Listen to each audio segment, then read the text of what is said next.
નમસ્કાર દર્શક મિત્રો, @ગુજરાતમાં આપનું સ્વાગત છે। રાજ્યમાં સ્થાનિક સ્વરાજ્યની ચૂંટણીનું બ્યુગલ વાગી ગયું છે।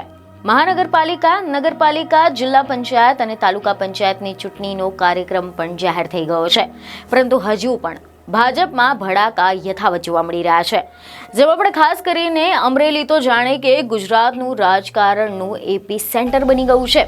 અમરેલીમાં ભાજપના વળતા પાણી હોય તેવું લાગી રહ્યું છે, કારણ કે અહીંયા ભાજપના જ નેતાઓ જાણે કે વિપક્ષની ભૂમિકામાં આવી ગયા હોય। સમાચાર એવા મળી રહ્યા છે કે સૌરાષ્ટ્રમાં છેલ્લા કેટલાય સમયથી ભાજપમાં જૂથવાદ જોવા મળી રહ્યો છે અને આના કારણે ભાજપને ભારે નુકસાન પણ થયું છે।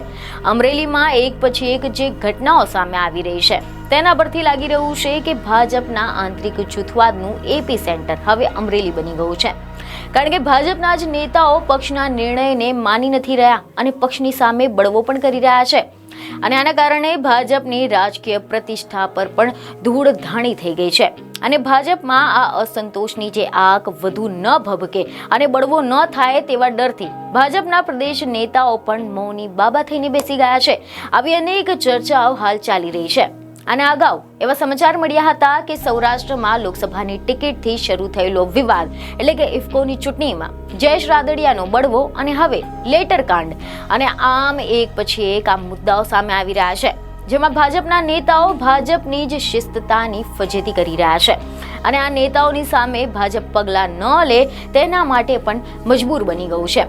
હવે ભાજપ અને આયાતી ઉમેદવારો વચ્ચે પણ જંગ જોવા મળી રહ્યો છે, કારણ કે પક્ષ પલટું હોય, ભાજપની પ્રતિષ્ઠાને ખરડી હોય તેવી ચર્ચાએ જોર પકડ્યું છે અને અમરેલીમાં હવે મૂળ ભાજપના નેતાઓ અને આયાતી નેતાઓ વચ્ચે પણ રાજકીય યુદ્ધ જામ્યું છે। થોડા સમય પહેલા એવા સમાચાર સામે આવ્યા કે પૂર્વ મંત્રી જવાહર ચાવડાએ પણ ભાજપ સામે મોરચો માંડ્યો હતો, જેના બાદમાં પૂર્વ ધારાસભ્ય હર્ષદ રીબડિયાએ પણ ઇફકો મુદ્દે ભાજપ સરકાર સામે વિરોધ નોંધાવ્યો હતો અને તેઓ શાંત થયા એટલે ત્યાં તો અમરેલી લેટર કાંડનો મુદ્દો સામે આવ્યો, જેમાં ભાજપના જ અંદરનો અસંતોષ ખુલીને બહાર આવ્યો। આ લેટર કાંડમાં ખુદ ભાજપના જ નેતાઓ વિપક્ષની ભૂમિકામાં જોવા મળ્યા હતા। ત્યારે હવે માણાવદરના આયાતી ધારાસભ્ય અરવિંદ લાડાણીએ ભાજપના નેતા દિલીપ સંઘાણી સામે મોરચો માંડ્યો છે અને આમ આ આંતરિક વિખવાદને શાંત પાડવામાં જાણે કે પ્રદેશ નેતાગીરીનો પન્નો પણ ટૂંકો પડ્યો હોય તેવું લાગી રહ્યું છે। બીજને ખબરો સાથે ફરી મળીશું। ધન્યવાદ।